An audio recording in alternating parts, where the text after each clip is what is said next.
Majisa CET science में आप सभी का स्वागत है। तो आज से स्टार्ट होने जा रही है अपनी फर्स्ट क्लास। और फर्स्ट क्लास में अपना टॉपिक जो है वो यूनिट 1 का टॉपिक है भौतिक एवं रासायनिक परिवर्तन। आपके जो सिलेबस है वो 10 यूनिट में बांटा हुआ है। 10 यूनिट है, 1 2 3। मैंने बताया था आपको पिछले वाले वीडियो में कि 3 यूनिट केमिस्ट्री की है, 2 आप फिजिक्स की मान लो, 5 बायो की मान लो, अगर मोटे तौर पर पार्ट करें तो। ठीक है, तो आज अपन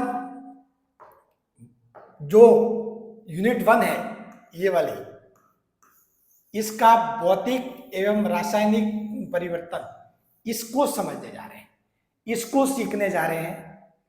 अब आप कहोगे सर आप ये चीजें कहां से सिखाओगे, मतलब इन सब चीजों का सोर्स क्या है? तो देखो, पहले तो मैं आपको दूंगा बेसिक ज्ञान, और जो चीजें मतलब एक सीईटी लेवल की जो साइंस है और जो पिछले साल के जो पेपर है उनके हिसाब से आपको जो बातें पता होनी चाहिए वो बातें मैं बताऊंगा सारी, विथ एग्जाम्पल वगैरह सब कुछ अच्छे ढंग से समझाऊंगा। उसकी टेंशन तो आप लो ही मत। उसके अलावा मेरे पास बकायदा ये आप देखोगे 6th की साइंस है, 7th की साइंस है, 8th की साइंस है, 9th की साइंस है एंड 10th की साइंस है। मैं इन बुकों को भी रेफर करने वाला हूं क्योंकि मुझे पता है कि यहां से डायरेक्ट सीरीज दे क्वेश्चन आ सकते हैं। पहले तो मैं आपको बेसिक जो चीजें, बेसिक्स प्लस सीटी लेवल के हिसाब से चीजें पढ़ाऊंगा, साथ में इनमें से भी चीजें ऐड करूंगा। अब जैसे कि आपके ये भौतिक एवं रासायनिक परिवर्तन है, तो ये आपके 7वीं क्लास की जो साइंस की बुक है, 7वीं क्लास की साइंस की बुक है, उसमें आपके ये है चैप्टर नंबर कितना, 5, अध्याय 5 है हमारे आसपास के परिवर्तन, भौतिक एवं रासायनिक। ये पेज नंबर 57, पेज नंबर 57 पे देखोगे तो ये देखो हमारे आसपास के भौतिक एवं रासायनिक परिवर्तन। तो इन सब चीजों में यहाँ जो जो एग्जाम्पल, जो स्पेशल ये सारे जो एग्जाम्पल दिए हुए हैं, इन एग्जाम्पल को भी मैं लूंगा। ठीक है, तो इन सब चीजों को मैं शामिल करूंगा और यही अपना रहेगा प्रोसेस, पूरा प्रोसेस यही रहेगा। पहले तो जो बेसिक्स प्लस सीईटी वाले के हिसाब से जो चीजें वो लेंगे, फिर एमसीक्यूज विथ यहां से जो इंपॉर्टेंट कॉन्सेप्ट। वैसे तो हम अपन जब सीखेंगे पढ़ेंगे तो आधे से ज्यादा चीजें तो आ जाएगी ऑटोमेटिकली इसकी, लेकिन फिर भी कुछ चीजें इसमें रह गई जो अपन नहीं हो पाई, तो वो भी अपन शामिल करेंगे। इस प्रकार से मतलब इन बुकों को भी पूरा ध्यान में रखेंगे। ये book 6th to 10th science ये भी सबसे इंपॉर्टेंट है क्योंकि एग्जामिनर यहां से सीधा सवाल उठा सकता है या घुमा फिरा के भी दे, तो मतलब इनको सबसे ज्यादा मतलब अपन यूज करने वाले हैं। जो एग्जाम्पल या जो चीजें, जो बातें इनके अंदर लिखी हुई है उनको तो अपने को पक्का याद रखना ही है, समझना ही है। और उसके अलावा जो सीडी लेवल के हिसाब से जो पिछले सालों के पेपर है उसके लेवल के हिसाब से जो एक्स्ट्रा चीजें बनती है वो भी आपको जरूर पढ़ाई जाएगी। तो चलिए स्टार्ट करते हैं भौतिक एवं रासायनिक परिवर्तन।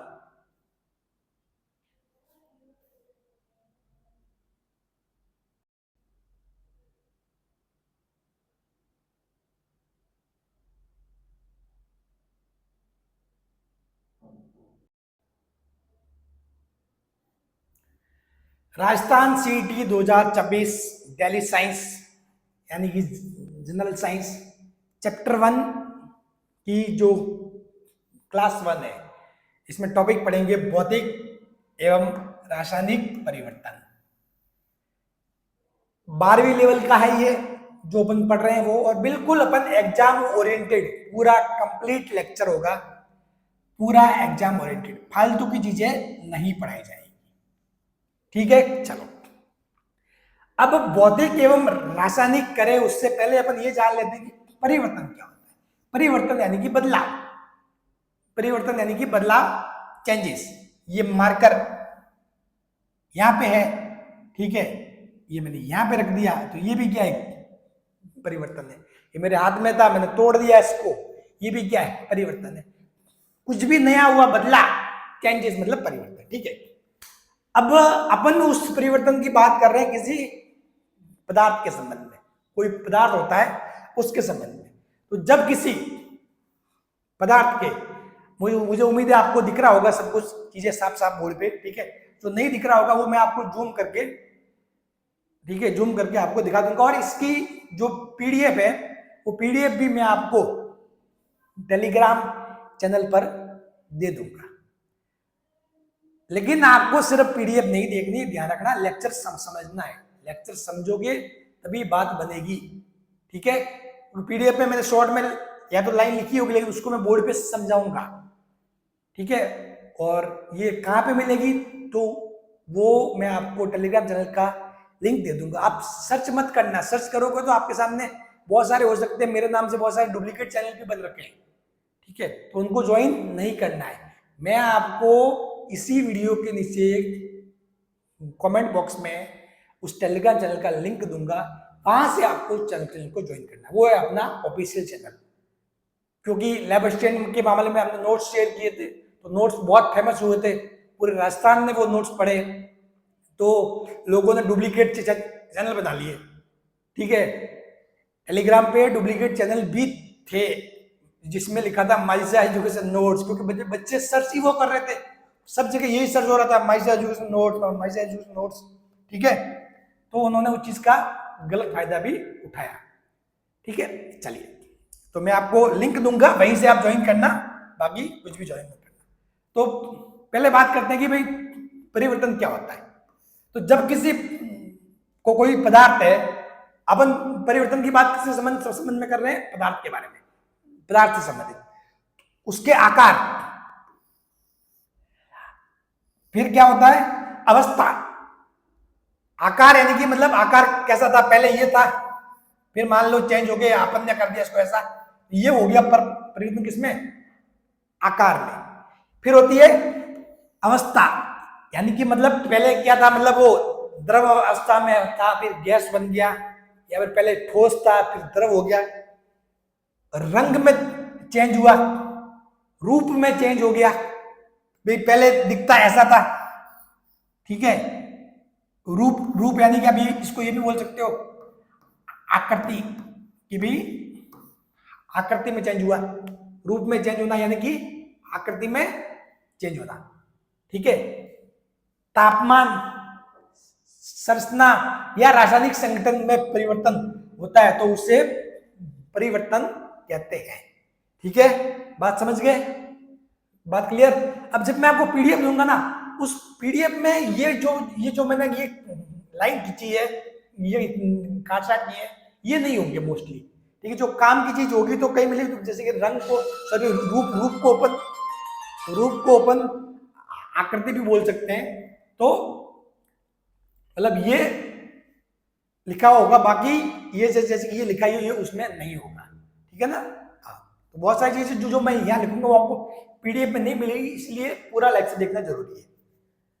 अब जैसे कि फॉर एग्जाम्पल, उदाहरण, परिवर्तन के उदाहरण क्या हुए, बर्फ का पानी में बदलना, वो भी क्या एक परिवर्तन है, चेंज है। कागज को काटना, आपने कागज को काट दिया, वो भी क्या है, परिवर्तन है। लोहे पर जंग लगी, लोहे पर जंग लगना भी क्या है, परिवर्तन है। लोहा, जैसा लोहा पहले था वैसा नहीं रहा, बाद में जंग लगने के बाद फिर वो दूसरी टाइप का दिखने लग गया, ठीक है, वो भी क्या है, परिवर्तन है। दूध का दही बनना, तो वो भी क्या है, परिवर्तन है, एक प्रकार का चेंज है। लकड़ी का जलना, तो वो भी क्या है, चेंज है, दैट्स कॉल्ड परिवर्तन। सारे चेंज हुए। अब परिवर्तन मुख्यतः दो प्रकार के होते हैं। अब अपन मेन चीज पे आते हैं। परिवर्तन मुख्यतः दो प्रकार के होते हैं, भौतिक परिवर्तन और रासायनिक परिवर्तन, फिजिकल चेंज और केमिकल चेंज, फिजिकल चेंज और केमिकल चेंज। अब भौतिक परिवर्तन क्या है, सबसे पहली बात कि भौतिक परिवर्तन क्या है, ऐसा परिवर्तन जिसमें पदार्थ के भौतिक गुण भौतिक गुण मतलब ये होता है कि मतलब जिनको आप मतलब आंखों से देख सको, मतलब जैसे कि ठीक है, जिनको फील कर सको, ठीक है, जिनको देखते ही मालूम पड़ जाए कि यहाँ कुछ बदल गया, ठीक है। रासायनिक गुण ऐसे होते हैं जो मतलब आंतरिक होते हैं, जो आपको मतलब काफी मायने में दिखते नहीं है क्या चीजें बदली, ठीक है, लेकिन भौतिक गुणों में चीजें क्या बदली वो आपको सामने दिख जाता है, ठीक है, ऐसा होता है अलग अलग। तो जैसे कि किसी चीज का आकार बदल गया, आकृति बदल गई, वही रूप बदल गया, किसी का आयतन बदल गया, किसी की अवस्था बदल गई या रंग बदल गया आदि, ये है भौतिक गुण। तो भौतिक परिवर्तन जो होता है उसमें क्या होता है, ऐसा परिवर्तन जिसमें पदार्थ के भौतिक गुणों जैसे आकार, आकृति, आयतन, अवस्था, रंग आदि में परिवर्तन होता है, लेकिन पदार्थ की रासायनिक पहचान नहीं बदलती, उसे भौतिक परिवर्तन कहते हैं। अब इंपोर्टेंट पॉइंट क्या है, इंपोर्टेंट पॉइंट ये है, इंपोर्टेंट पॉइंट क्या है कि पदार्थ की रासायनिक पहचान नहीं बदलती, पदार्थ वही रहता है,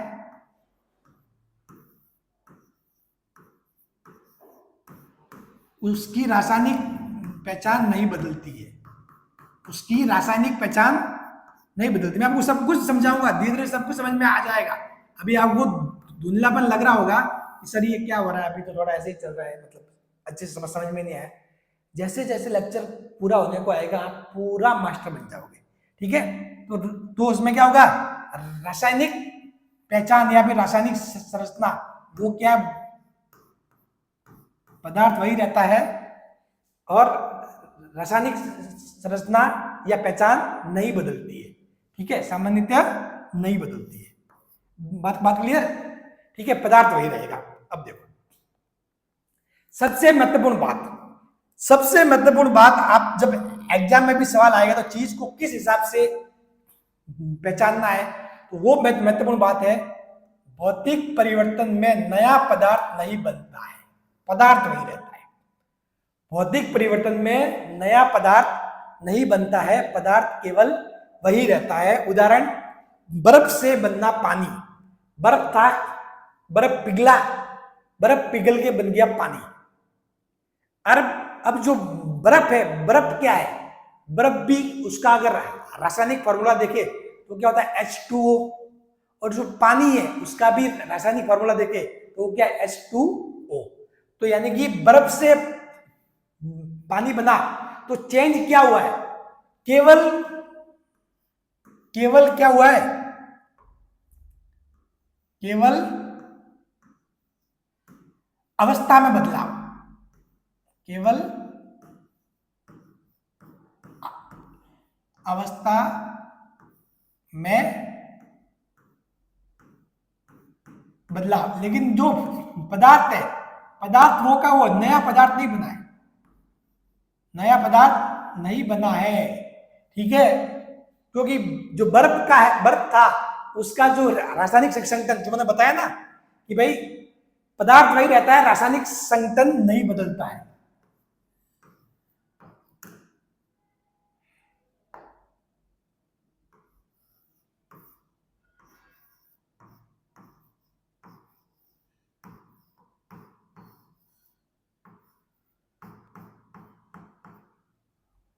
पदार्थ वही रहता है, रासायनिक संघटन या संरचना नहीं बदलती है। तो इसमें क्या हुआ, इसमें कुछ भी रासायनिक संरचना नहीं बदली है ज्यादा, ठीक है, केवल अवस्था में परिवर्तन हुआ है।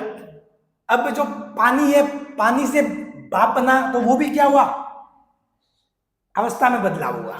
तो ये भी भौतिक परिवर्तन है। कागज का काटना, आपने कागज को काट दिया, कोई कागज है उसके दो टुकड़े कर दिए तो क्या हुआ, भौतिक परिवर्तन हुआ, ठीक है। लकड़ी को काटना, वो भी क्या है, लकड़ी के दो मतलब टुकड़े कर दिए, लेकिन लकड़ी तो लकड़ी है, दोनों बात वो क्या है, वो भी लकड़ी है, तो वो भी क्या है, भौतिक परिवर्तन। मोम का पिघलना, ये मोम वाले में देखो, मोम का एग्जाम्पल को मैं स्पेशल समझाऊंगा, लेकिन मोम का पिघलना आ जाए ना, ये बात ध्यान रखना, मोम का पिघलना ये भौतिक परिवर्तन है। इसको इंपॉर्टेंट नोट कर लेना, ऐसे सवाल आपको एग्जाम में फंसाने के लिए पूछे जाएंगे। मोम का पिघलना भौतिक परिवर्तन है और मोम का जलना वो एक अलग चीज है। तो मोम के बारे में अपन एक अलग सेपरेट स्लाइड मैंने शामिल की है, वो अपन पढ़ेंगे।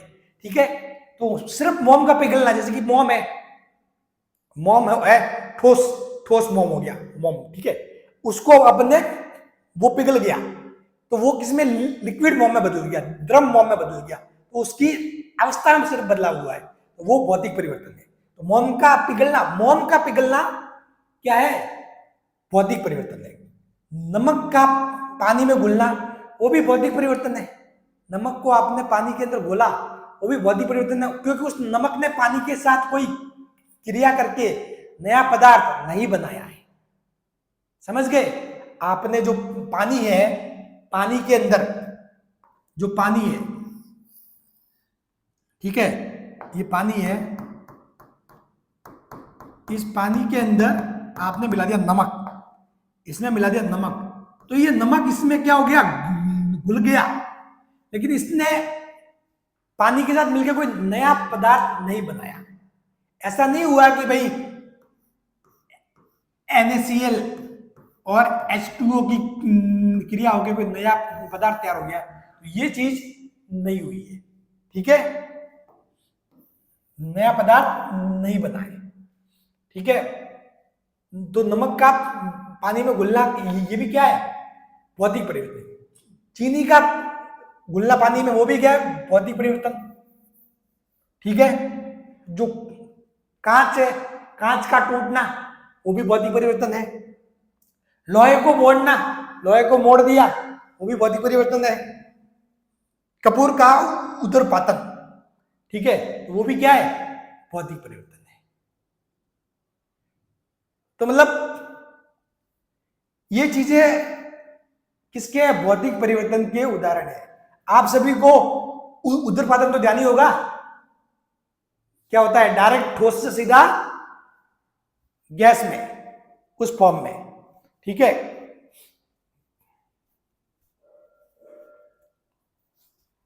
अब बढ़ते हैं अपन आगे।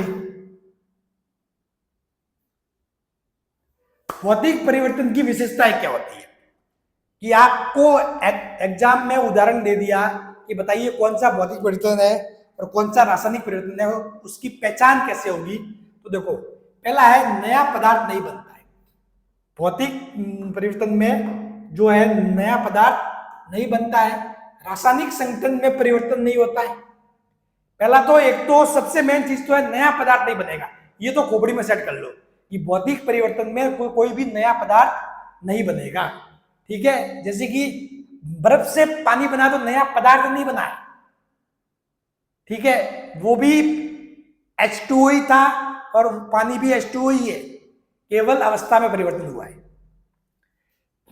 पदार्थ की पहचान वही रहती है, रासायनिक संगठन में परिवर्तन नहीं होता।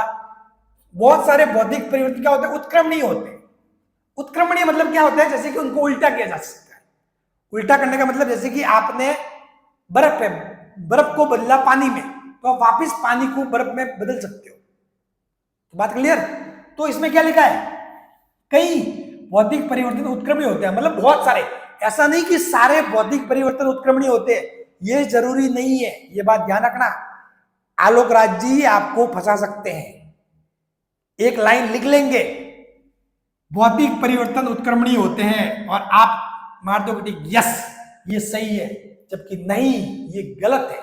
बहुत सारे होते हैं, लेकिन कुछ ऐसे होते हैं जो नहीं भी होते। समझ गए? तो बहुत सारे भौतिक परिवर्तन उत्क्रमणीय होते हैं, लेकिन सारे नहीं होते, इस बात को ध्यान रखना। देखो उदाहरण, जैसे कि बर्फ का पानी, ये क्या है, वापिस आप पानी को बर्फ में बदल सकते हो। पानी से जल वाष्प या भाप बनी, तो भाप से वापिस पानी आप बना सकते हो, जो एक क्रिया होती है संघनन, जिसको बोलते हैं संघनन बोलते हैं। ठीक है, तो उसमें आप वापस पानी बना सकते हो। अब नोट, इंपोर्टेंट पॉइंट क्या है, हर भौतिक परिवर्तन उत्क्रमणीय हो यह आवश्यक नहीं है। ये बात ध्यान रखना, नोट, इंपोर्टेंट पॉइंट, कि हर भौतिक परिवर्तन उत्क्रमणीय हो यह आवश्यक नहीं है। बहुत सारे भौतिक परिवर्तन उत्क्रमणीय होते हैं, उनको वापस रिवर्स किया जा सकता है, लेकिन सारे ही भौतिक परिवर्तन उत्क्रमणीय हो ये जरूरी नहीं है। तो उदाहरण, जैसे कि पेपर है, कागज है। अब कागज को काटना एक क्या भौतिक परिवर्तन है, लेकिन उसे उसी मूल अवस्था में वापस नहीं लाया जा सकता। वापस लाना आसान नहीं है। आपने कागज को काट दिया, अब उसको वापस लाओ मूल अवस्था में, कैसे लाओगे? आप उसको चिपकाओगे, चिपकाने की कोशिश करोगे तो बीच में क्या आ गया? गोंद आ गया। गोंद क्या करेगा? गोंद और जो कागज वो वहां पे क्रिया होगी, नई एक लेयर बनेगी, एक नया पदार्थ बनेगा, वो चीजें बदल जाएगी, वापस मूल अवस्था में नहीं ला सकते। आप कहोगे सर मैं इन कागज के दोनों टुकड़ों को पिघला के, ठीक है, फिर वापस से नया कागज बनाऊंगा, तो देखो उस दौरान जब वो कागज सूखा, तब जब उसमें O2 नमी वगैरह, धूप वगैरह जो चीजें मिली, क्या उसी मात्रा में वो सेम चीजें मिल पाएगी? वो भी जरूरी नहीं है। तो वापस मूल अवस्था में नहीं ला सकते। तो आपने कागज को एक बार काट दिया तो ये भौतिक परिवर्तन है, लेकिन उसे वापस मूल अवस्था में वापस नहीं ला सकते हो, ठीक है। इसलिए यदि परीक्षा में ये कथन आ जाए कि सभी भौतिक परिवर्तन उत्क्रमणीय होते हैं, ये क्या है? गलत है। ये क्या है? गलत है। इस बात का ध्यान रखना। सभी भौतिक परिवर्तन उत्क्रमणीय होते हैं, ये गलत है। हाँ, अधिकतम या अधिकांश भौतिक परिवर्तन उत्क्रमणीय होते हैं, इस बात को अपन मान सकते हैं, ठीक है, कि अधिकांश भौतिक परिवर्तन उत्क्रमणीय होते हैं, लेकिन सारे ही भौतिक परिवर्तन उत्क्रमणीय नहीं होते। बात होगी क्लियर? ठीक है, चलो। अब भौतिक परिवर्तन के उदाहरण वैसे अपन ने देख लिए, लेकिन फिर भी थोड़ा सा और, क्योंकि बार बार चीजें रिपीटेशन होगी तो आपके लिए अच्छा रहेगा, ठीक है। बर्फ का पिघलना, बर्फ से बना पानी, जो बर्फ था वो आपका क्या था? H2O। इसका अगर रासायनिक संगठन देखे तो H2O था, पानी का क्या था? H2O। इसमें कोई भी नया पदार्थ नहीं बना है, तो इसलिए ये क्या है? भौतिक परिवर्तन है। पानी का उबलना, पानी को आपने उबाल लिया, पानी से क्या आपने जल वाष्प तैयार कर दिया, तो दोनों का जो रासायनिक संगठन है वो क्या है? H2O ही है। दोनों ही क्या है? दोनों में जो है क्या? हाइड्रोजन और ऑक्सीजन के, ठीक है। तो दोनों में हाइड्रोजन और ऑक्सीजन के मतलब जो अणु है, तो साफ बात है कि रासायनिक संगठन बदला ही नहीं, रासायनिक संगठन वही है। ये भी क्या है? भौतिक परिवर्तन ही है, ठीक है। अब चीनी का पानी में घुलना, तो चीनी और पानी दोनों मिलकर इन्होंने क्या किया? चीनी का विलयन तैयार किया, ठीक है। यहां सामान्य नया पदार्थ नहीं बनता है, यानी कि कोई नया पदार्थ नहीं बनाए। चीनी को आपने पानी में डाला तो कोई नया पदार्थ बनाए? नहीं बना, नया पदार्थ नहीं बनाए, ठीक है। चीनी सिर्फ पानी के अंदर घुली है, मिक्स हुई है। ऐसा नहीं कि चीनी ने पानी के साथ क्रिया करके, अभिक्रिया करके नया पदार्थ तैयार कर दिया, ऐसा नहीं हुआ है, ठीक है। तो ये भी क्या है? भौतिक परिवर्तन। और अगर आप पानी को उड़ा दो, उसको अगर गर्म कर दो, तो पानी को वाष्पित करके चीनी को पुनः प्राप्त किया जा सकता है। समझ गए? तो भौतिक परिवर्तन में एक चीज तो मेन ध्यान रखना कि कोई भी नया पदार्थ नहीं बनता, पहली बात। रासायनिक संगठन में बदलाव नहीं होता, दूसरी बात, ठीक है। ये दो चीजें तो मेन याद रखना। बहुत सारे जो भौतिक परिवर्तन होते हैं वो क्या होता है? उत्क्रमणीय होते हैं, उनको वापस भी मतलब रिवर्स किया जा सकता है, ठीक है। ये जो उदाहरण अपने देखे, ये वाले, ये और पदार्थ की पहचान वही बनी रहती है। चारों चीजें, ये पॉइंट आप ध्यान रखना, ठीक है। चलिए अब बात करते हैं रासायनिक परिवर्तन की, कि भाई रासायनिक परिवर्तन क्या है? ऐसा परिवर्तन जिसमें पदार्थ के रासायनिक संगठन एवं गुणों में परिवर्तन हो जाता है। भौतिक परिवर्तन में रासायनिक संगठन नहीं बदलता, जबकि रासायनिक परिवर्तन में क्या होगा?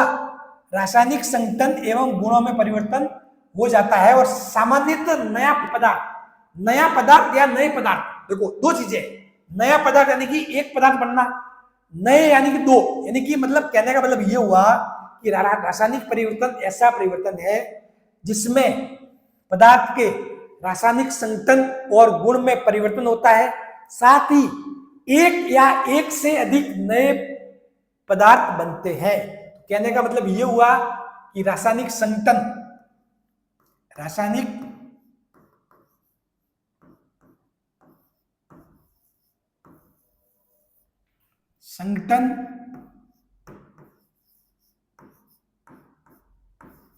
या गुणों में परिवर्तन रासायनिक संगठन या गुणों में परिवर्तन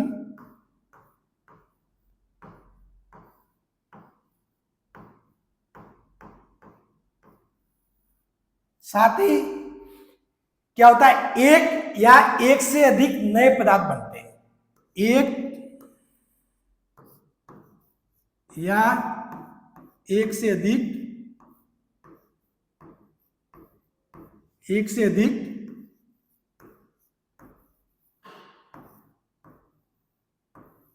नए पदार्थ बनते हैं।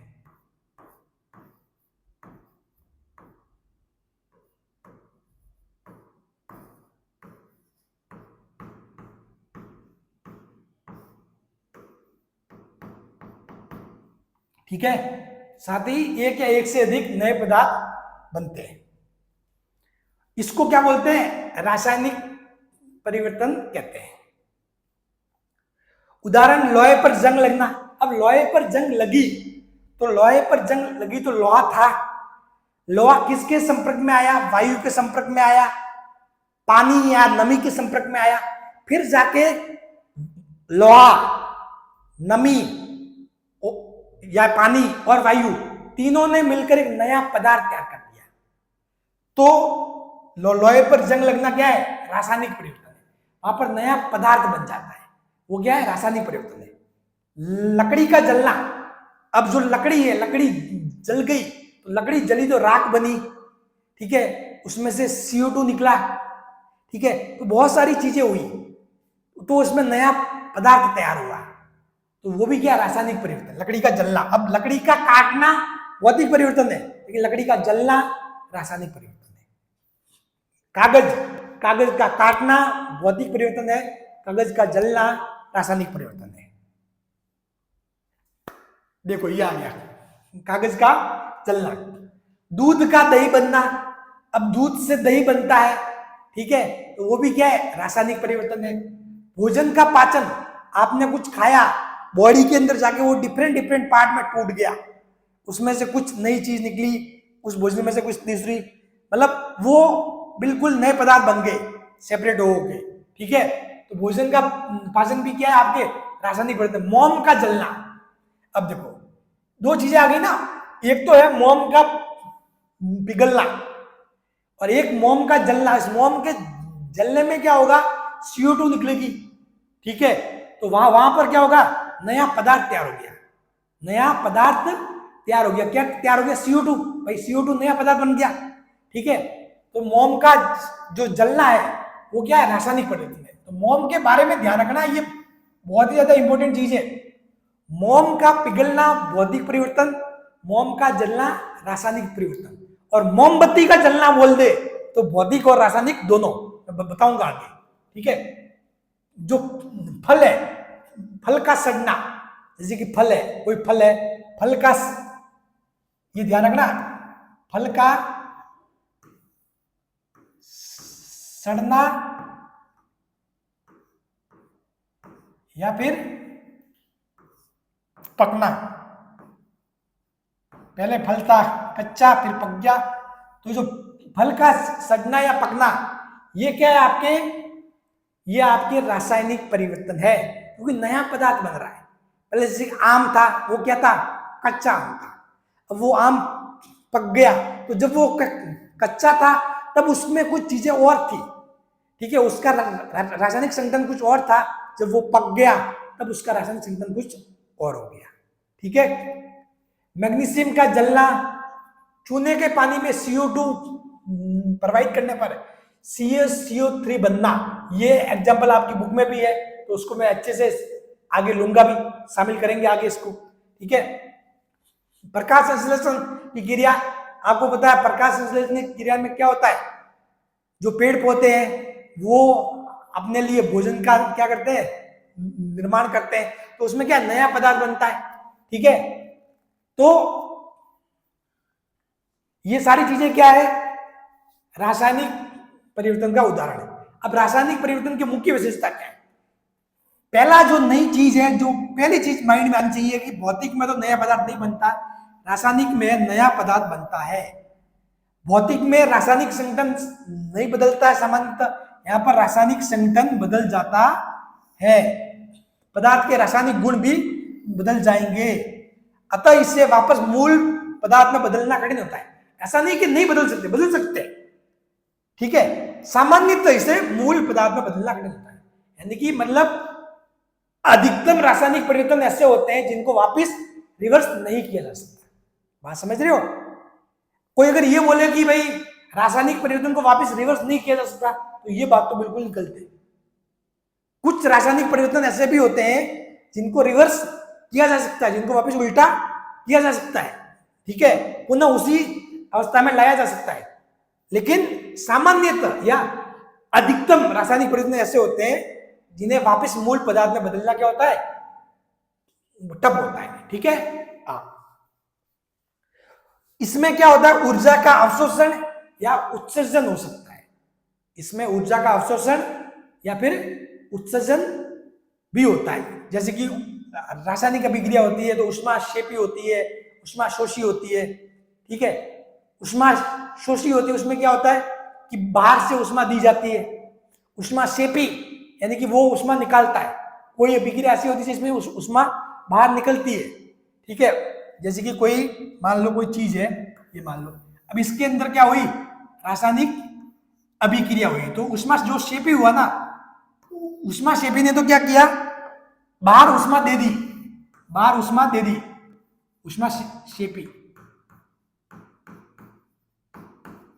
ठीक है। और कोई अभिक्रिया ऐसी होती है जिसने बाहर से ऊष्मा ले ली, ऊष्मा ली है अंदर, तो उसको बोलते हैं ऊष्मा शोषी।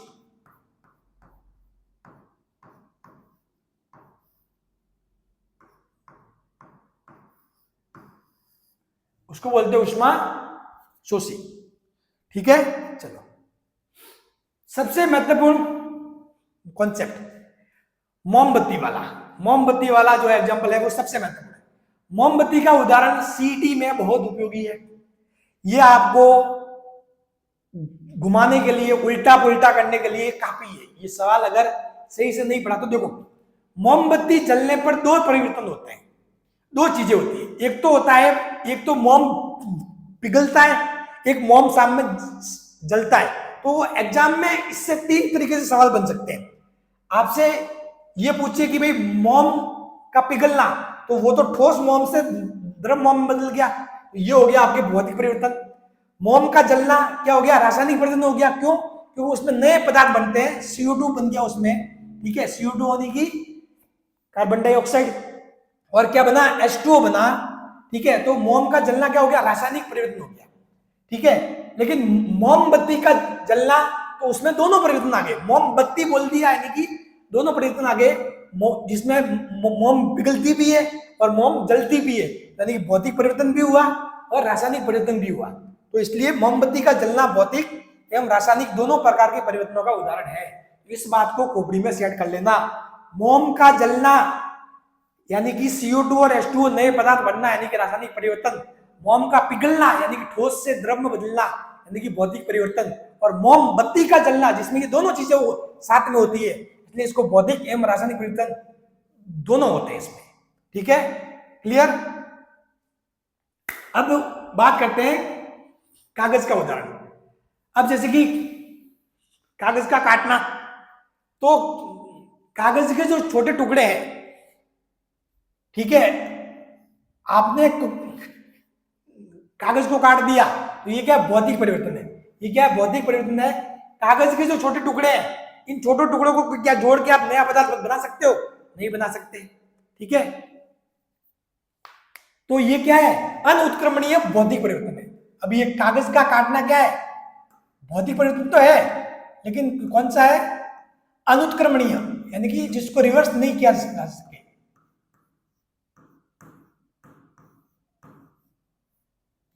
अनुत्क्रमणीय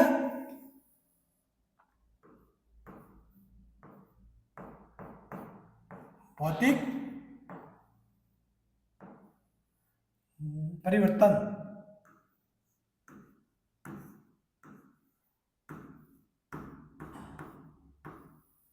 अनुत्क्रमणीय भौतिक परिवर्तन, ठीक है। अब जैसे कि कागज का जलना, ठीक है, तो कागज जब जलेगी तो राख बनेगी, गैस बनेगी, गैस में वो CO2 निकलना वो है ही है। तो इसमें क्या नया पदार्थ बना है, तो इसको बोलेंगे रासायनिक परिवर्तन। तो याद रखें, जैसे कि कागज या लकड़ी कोई भी हुआ तो उसका जो काटना यानी कि दो पार्टों में बांटना, वो तो हो गया फिजिकल यानी कि भौतिक, वो तो हो गया आपके भौतिक। और कागज या लकड़ी उसका जलना वो हो गया रासायनिक,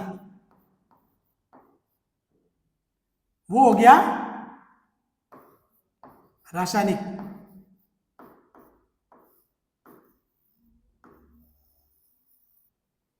ठीक है, चलिए अब जैसे कि लकड़ी है, इसके ऊपर देखते हैं लकड़ी का उदाहरण। लकड़ी का काटना, लकड़ी का काटना भौतिक परिवर्तन है, सेम टू सेम लकड़ी का जलना क्या है, रासायनिक परिवर्तन है। तो इन चीजों को ध्यान रखना, ठीक है, क्योंकि लकड़ी को काटते हो तो पदार्थ वही रहता है, पदार्थ नहीं बदलता, लेकिन लकड़ी को जब आप जलती है तो नया पदार्थ बन जाता है। ठीक है, तो भौतिक परिवर्तन में पदार्थ वही रहता है, नया पदार्थ नहीं बदलता, जबकि रासायनिक परिवर्तन में एक या एक से अधिक नए पदार्थ बन जाते हैं, क्योंकि रासायनिक परिवर्तन में जलने के बाद राख और गैसीय उत्पाद बनते हैं। अब सबसे इंपॉर्टेंट एग्जांपल आता है एक और, लोहे पर जंग लगना। लोहे पर जंग लगना, लोहे का ऑक्सीजन और नमी की उपस्थिति में धीरे धीरे ऑक्सीकरण होता है और क्या होती है, जंग बनती है।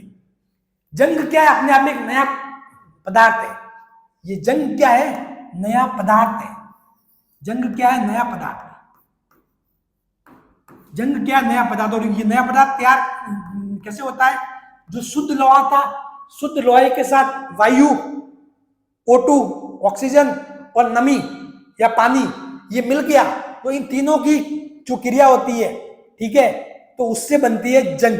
तो लोहे में जंग लगना क्या होता है, रासायनिक परिवर्तन होता है। ठीक है,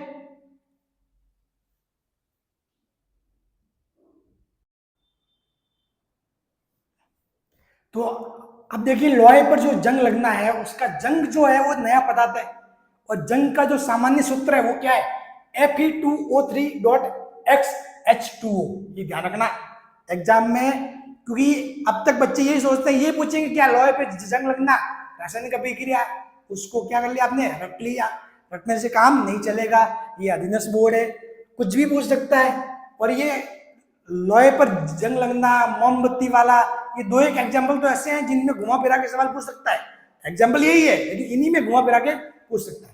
इसमें दो चीजें होती है मेन, पहले तो लोहे का क्या होता है, ऑक्सीकरण होता है। ऑक्सीकरण वैसे आपके टॉपिक भी है तो अपन समझेंगे वो, ठीक है। उसमें क्या होता है, ऑक्सीकरण में ये इलेक्ट्रॉन का त्याग करेगा, जैसे कि एपिताल लोहा था, ठीक है, लोहा था जो, वो क्या करेगा, दो इलेक्ट्रॉन त्याग करके, दो इलेक्ट्रॉन दे करके Fe2+ में बदल जाएगा। ठीक है, फिर उसकी ऑक्सीजन के साथ क्या होती है, अभिक्रिया होती है। भले ये अभिक्रिया आप याद नहीं रखो, लेकिन ये चीजें पता होनी चाहिए कि भाई इस प्रकार की कुछ चीजें होती है। ठीक है, इनको रटने का काम नहीं, सर ये याद ही करना है, ये रटना नहीं है, ये पता होना चाहिए लास्ट में, ये जाके कि लास्ट में जो जंग बनती है वो FeOH3, या तो आप इसको ये बोल सकते हो, ठीक है, FeOH3, या फिर आप इसको Fe2O3.XH2O बोल सकते हैं। X मतलब X कितना भी हो सकता है, X2H2 भी हो सकता है, 3H2 भी हो सकता है, X की जगह कुछ भी आ सकता है, X की जगह कुछ भी आ सकता है। ठीक है, तो ये हो गया लोहे के संबंध में, यानी कि क्या होता है इसमें, क्योंकि इसमें नए पदार्थ बदलते हैं, लोहे के जो मूल गुण है वो बदल जाते हैं। इसमें होता क्या है, लोहा होता है, ऑक्सीजन होती है, पर नमी होती है, नमी यानी कि वही H2O। अब ये नमी कितनी भी हो सकती है, तभी मैंने लिखा है XH2O। आप कह रहे हो ना सर ये X क्यों आया, क्योंकि भाई पानी कितना हो सकता है वो जरूरी थोड़ी है, वो लोहा पूरा पानी के अंदर डूबा हुआ है या बारिश के छींटे हुए हैं, क्या हुआ है अपने को पता नहीं है। ठीक है, तो पानी का लेवल क्या है, H2O का लेवल क्या है, उसको मान लिया अपन ने X। ठीक है, तो उस जंग का फॉर्मूला हुआ FeOH3, ये बोल सकते हो, या फिर इसको Fe2O3.XH2O ये बोल सकते हो, या फिर इसको जल योजित फेरिक ऑक्साइड बोल सकते हो, या फिर इसको हाइड्रेटेड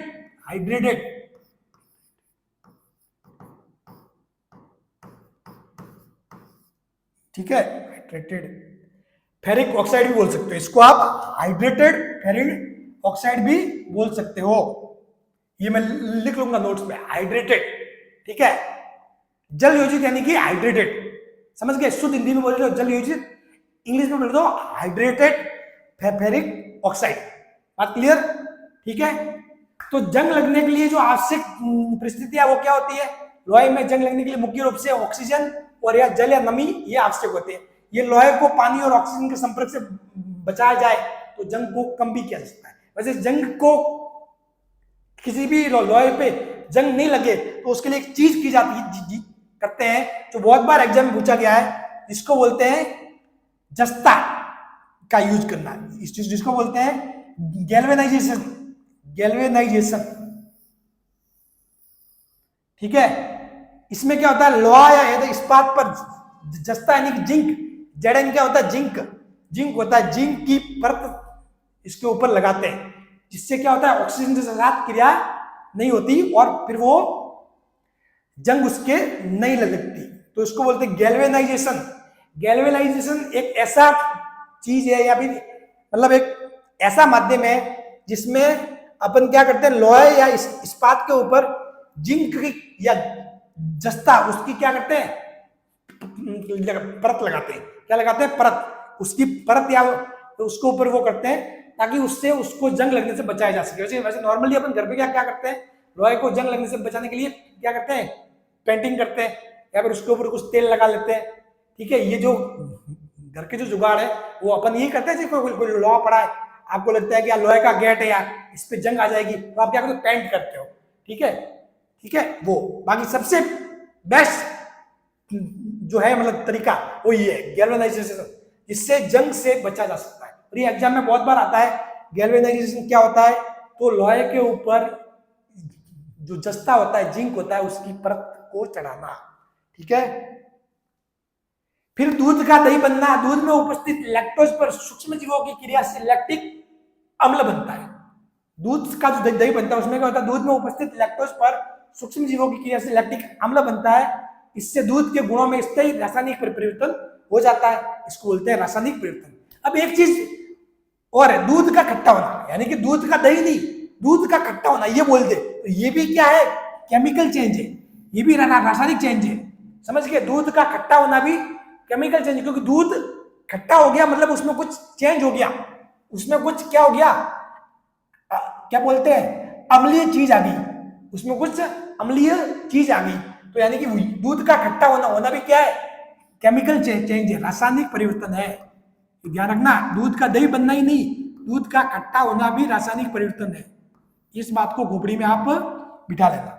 भोजन का पाचन, तो हमारे शरीर में भोजन विभिन्न रासायनिक अभिक्रियाओं द्वारा सरल पदार्थों में क्या होता है, परिवर्तित होता है, इसलिए इसको रासायनिक परिवर्तन कहते हैं, ठीक है। चलिए फिर आती है प्रकाश संश्लेषण की क्रिया। तो प्रकाश संश्लेषण की क्रिया आप देखोगे तो इसमें पौधे CO2 लेते हैं, H2O और प्रकाश एवं इन सभी की उपस्थिति में ये क्या बनता है, नया पदार्थ तैयार होता है। इस सभी की उपस्थिति में नया पदार्थ आपके सामने तैयार होता है, और ये नया पदार्थ तैयार हुआ, इसका मतलब क्या हो गया, ये क्रिया क्या होगी, रासायनिक परिवर्तन। फिर होता है श्वसन, कि आप सांस ले रहे हो, सांस लेने की क्रिया क्या है, तो सांस लेने की क्रिया में भी दो चीजें होती है, ये और ये दोनों मिलकर क्या बनाता है, CO2 और H2O और निकलती है ऊर्जा। तो ये श्वसन, जो आप सांस ले रहे हो ना, इसमें भी जब आपकी जो सांस, जो वायु अंदर जा रही है तो नया पदार्थ तैयार हो रहा है, तो जो श्वसन भी क्या है, रासायनिक परिवर्तन है। तो ये एक रासायनिक प्रक्रिया है, रासायनिक परिवर्तन है, ठीक है। कपूर का ऊर्ध्वपातन, यानी कि ऊर्ध्वपातन मतलब क्या होता है, ठोस से सीधे गैसीय अवस्था में बदलना, यानी कि ठोस से सीधा गैस में बदलना, लेकिन पदार्थ का रासायनिक संगठन नहीं बदला है, तो इसका मतलब ये क्या होगा, भौतिक परिवर्तन होगा, ये क्या होगा, भौतिक परिवर्तन होगा।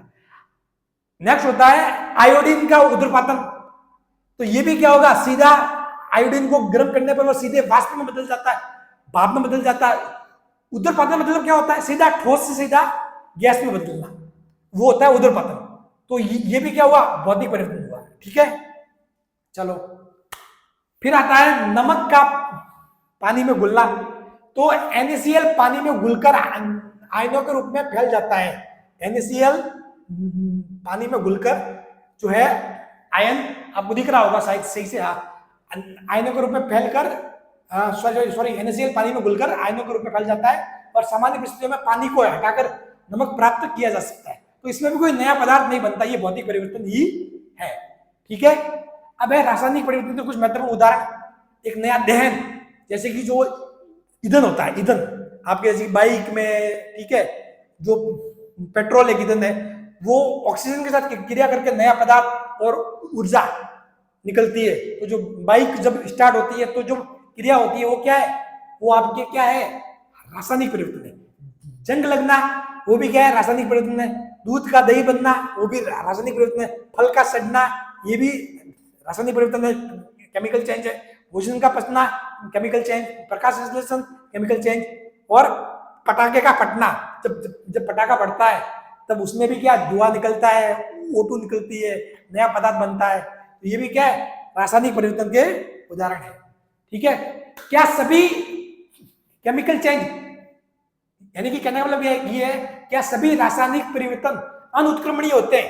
क्या मतलब सारे रासायनिक परिवर्तन ऐसे होते हैं जिनको अपन वापस रिवर्स नहीं कर सकते? नहीं, सारे नहीं। ठीक है, अधिकांश रासायनिक परिवर्तन ऐसे होते हैं जो अनुत्क्रमणीय होते हैं, लेकिन कुछ रासायनिक परिवर्तन ऐसे भी होते हैं जो क्या होते हैं, उत्क्रमणीय होते हैं। कुछ रासायनिक परिवर्तन ऐसे भी होते हैं जो क्या होते हैं, उत्क्रमणीय हो सकते हैं। ठीक है, इसलिए सीईटी में सबसे सुरक्षित पहचान क्या है, अगर सवाल पूछा जाए तो? अगर नया पदार्थ बना है तो हाँ रासायनिक परिवर्तन है, और नया पदार्थ नहीं बना तो रासायनिक परिवर्तन नहीं है। ये सबसे बेस्ट फॉर्मूला है, गोल्डन रूल है, गोल्डन रूल। देखो, भौतिक परिवर्तन की पहचान का रूल क्या है? आकार, अवस्था, आकृति, आयतन में परिवर्तन हुआ और रासायनिक पहचान बनी रही, यानी कि नया पदार्थ नहीं बना, सिर्फ आकार में बदला या जो उसकी अवस्था, आकृति या आयतन वही बदला तो हुआ भौतिक परिवर्तन। और यदि नया पदार्थ बन गया और रासायनिक संगठन बदल गया, रासायनिक गुण बदल गए, तो वो हो गया रासायनिक परिवर्तन। तो भौतिक परिवर्तन में नया पदार्थ नहीं बनता है और रासायनिक परिवर्तन में नया पदार्थ बनता है, इस बात का ध्यान रखना। अब है मोस्ट इंपोर्टेंट एग्जाम्पल आपके सामने, बर्फ का पिघलना भौतिक परिवर्तन, पानी का जमना भौतिक परिवर्तन, पानी का उबलना भौतिक, कांच का टूटना भौतिक, कागज का काटना भौतिक, कपूर का उद्रपतन भौतिक, नमक का घुलना भौतिक, सारे अपन ने पढ़ लिए। चीनी का घुलना भौतिक, लोहे पर जंग लगना रासायनिक, लकड़ी का जलना रासायनिक, कागज का जलना रासायनिक, बर्फ का पिघलना भौतिक, दूध का दही बनना रासायनिक, भोजन पचना ये रासायनिक, फल का सड़ना रासायनिक, श्वसन क्या रासायनिक है, प्रकाश संश्लेषण रासायनिक, पटाखा फटना रासायनिक, मोम का पिघलना भौतिक, मोम का जलना रासायनिक, और मोमबत्ती का जलना दोनों। तो इन चीजों को याद रखना, और अभी ये क्लास जारी रहेगी। नेक्स्ट क्लास में भी इससे संबंधित अपन कुछ इंपोर्टेंट एग्जाम्पल और MCQ सॉल्व करेंगे। तो ये क्लास अच्छी लगी हो तो इसे शेयर जरूर कर देना, सभी बच्चों में शेयर कर देना। अपन पूरा सिलेबस करेंगे, और क्लास कैसी लगी वो भी कमेंट बॉक्स में मुझे जरूर बताएं। तो सुधार करना हो तो भी मुझे जरूर बताएं। Thank you so much.